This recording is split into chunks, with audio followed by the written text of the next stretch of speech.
तो आज हम जिंजीटो की ऐसी स्टोरी की बात करने वाले हैं जिसके बाद तुम्हें किताबों से डर लगने लगेगा। तुम्हें इसमें देखकर पता चलेगा कि ऑब्सेशन की कोई सीमा नहीं होती और वही ऑब्सेशन भी बाद में तुम्हारी जान तक ले सकता है। तो आज हम बात करेंगे जिंजीटो की लाइब्रेरी ऑफ इल्यूजन की स्टोरी के बारे में। और हाँ, मुझे पता है मैं काफी दिनों बाद जिंजीटो की वीडियो लेकर आया हूँ, बट पता है मैं ऐसी कोई एरी गैरी स्टोरी को कवर नहीं करना चाहता था, बल्कि मैं वेट कर रहा था ऐसी कोई क्रीपी स्टोरी की। इसे पढ़कर मुझे थोड़ा थोड़ा ह्यूमन चेयर की स्टोरी भी याद आई। ये स्टोरी बहुत ज्यादा डरावनी नहीं है, बट इसकी स्टोरी और कॉन्टेक्स्ट बहुत ही ज्यादा इंटरेस्टिंग और क्रीपी है, और इसमें तुम्हें दिखेगा भी कि ऑब्सेशन लोगों से क्या क्या करा सकता है। तो चलो बिना बहुत कवाए सीधा स्टार्ट करते हैं, लेकिन उससे पहले मेरे इंस्टाग्राम को जाकर फॉलो करो, लिंक डिस्क्रिप्शन में। साथ लाइब्रेरी ऑफ इल्यूजन्स। तो कहानी स्टार्ट होती है एक घर से, और ये कोई मामूली घर नहीं था।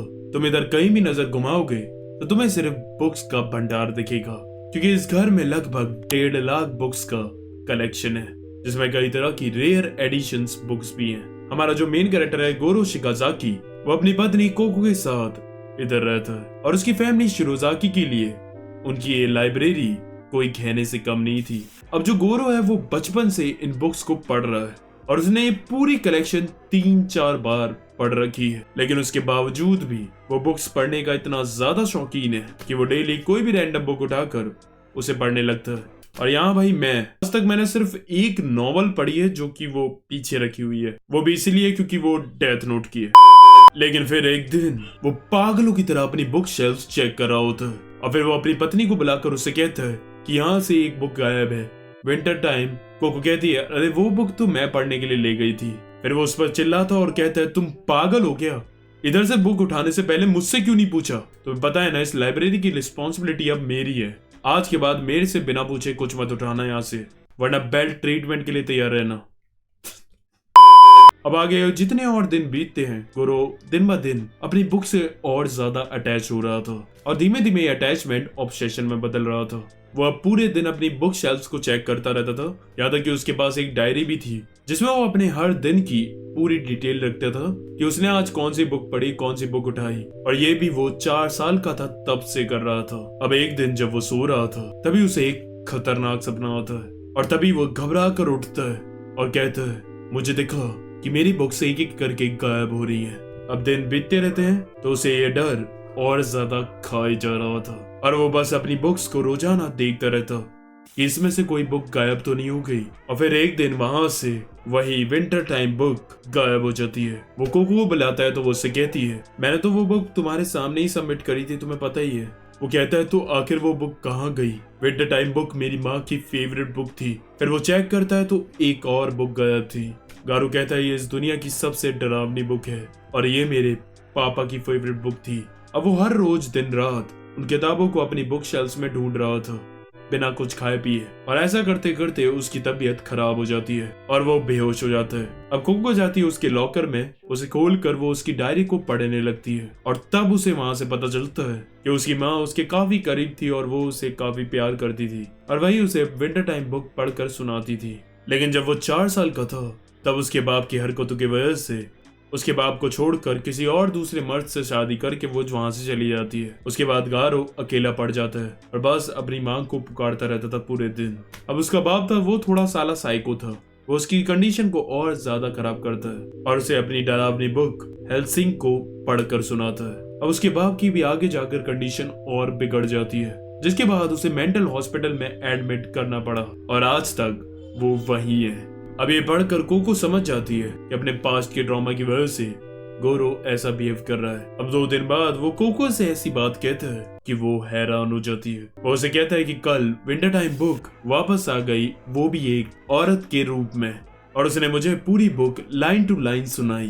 तभी मुझे बिलीव हो गया कि यही विंटर टाइम है। तुम इसे देख नहीं पा रही हो, देखो वो सामने खड़ी हुई है। लेकिन असल में वहां कोई नहीं था। ये सब कोरू के दिमाग में चल रहा था, और उसका ऑब्सेशन और उस पर हावी हो जा रहा था। अब उसकी हालत और खराब रहने लगती है, और अगले दिन वो कंबल ओढ़कर वो धर धर कांप रहा था, और उसे पता था कि कल रात वो सबसे डरावनी नॉवल हेल्सिंग भी यहाँ आई थी, और फिर उसने मुझे वो कहानी जबरदस्ती सुनाई। अब उसे वो हेल्सिंग वहां खड़ा हुआ दिख रहा था और फिर गोरो उस बुक की कहानी को रिसाइट करने लगता है। अब ऐसे ही दिन बीतते रहते और उसकी हालत खराब हो ही जा रही थी। उसकी शरीर पर पंजों के निशान आ रहे थे हर तरफ से और उसके सर से खून भी निकल रहा था, लेकिन उसके बाद भी वो उस बुक की कहानी रिसाइट करे जा रहा था और वो पूरी बुक को ऐसे पढ़कर खत्म कर देता है और फिर जाकर अपनी बीवी से कहता है अब टेंशन लेने की कोई जरूरत नहीं, हेल्सिंग अब चला गया है। अब अगले दिन वो चीख रहा होता और कहता है विंटर टाइम यहाँ से जा चुकी है और अब वो वापस नहीं आएगी, क्योंकि और जो वो उस नॉवल की कहानी मुझे सुना रही थी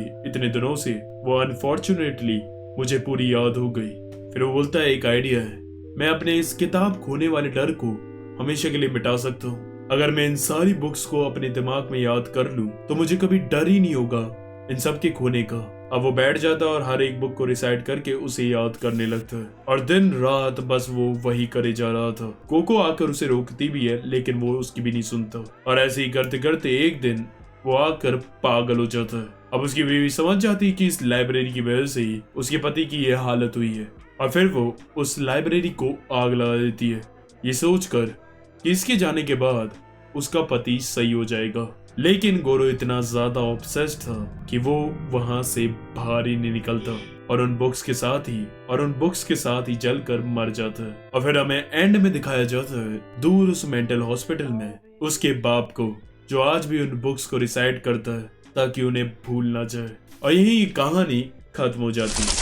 अब थोड़ा कहानी को अंदर से एनालाइज करते हैं। मेन जो चीज थी, गोरो का ऑब्सेशन अपनी लाइब्रेरी के लिए वो इसलिए प्रोड्यूस हुआ क्योंकि बचपन में जब उसकी माँ उसे छोड़कर गई, उससे पहले सिर्फ वो उसे एक ही चीज पढ़कर सुनाती थी और वो थी उनके घर की बुक्स। और जब वो अपनी माँ के जाने के बाद अकेला पड़ गया तो उसने अपने अकेलेपन को दूर करने के लिए उन बुक्स का सहारा लिया और वो उन्हें पढ़ने लगा। अब वो आगे जाकर वो इनसे इतना ज्यादा अटैच्ड हो गया, इतना ज्यादा प्यार करने लगा कि वो उसका ऑब्सेशन बन गई। और फिर हमें पता ही है कि आगे जाकर इसके ऑब्सेशन ने ही इसकी जान भी ली। उसका भी हश्र अपने बाप जैसा ही हुआ। उसे भी लग रहा था कि उसकी बुक्स धीमे धीमे उससे दूर जा रही हैं, जैसे उसकी माँ चली गई थी। और आखिर में उसने इस डर को खत्म करने के लिए उन्हें याद करने की कोशिश की। वैसे चलो, गोरो को आखिर में मरकर कम से कम शांति तो मिली, लेकिन दूसरी तरफ जो उसका बाप है वो तो आज तक इस ऑब्सेशन से बाहर ही नहीं आ पाया। वो तो अभी तक सारी बुक्स को रिसाइट कर रहा है, इस डर से कि कहीं भूल ना जाए। इट्स अ ब्यूटी ऑफ जुंजी ईटो कि उन्होंने बुक्स को भी इतना खतरनाक दिखा दिया और साबित भी किया कि ऑब्सेशन की कोई लिमिट नहीं होती और वो किसी भी चीज से हो सकती है, चाहे वो लिविंग थिंग्स हो या फिर नॉन लिविंग। तो कैसी लगी ये स्टोरी? अगर अच्छी लगी तो लाइक करना, शेयर करना और सब्सक्राइब करके जल्दी 2.5 लाख करा दो और कमेंट करना अगली कौन सी जुंजी ईटो की स्टोरी कवर करूं। मेरे डिस्कॉर्ड को जाकर ज्वाइन करो, लिंक डिस्क्रिप्शन में। आज के लिए बस करते हैं, आरिगातो।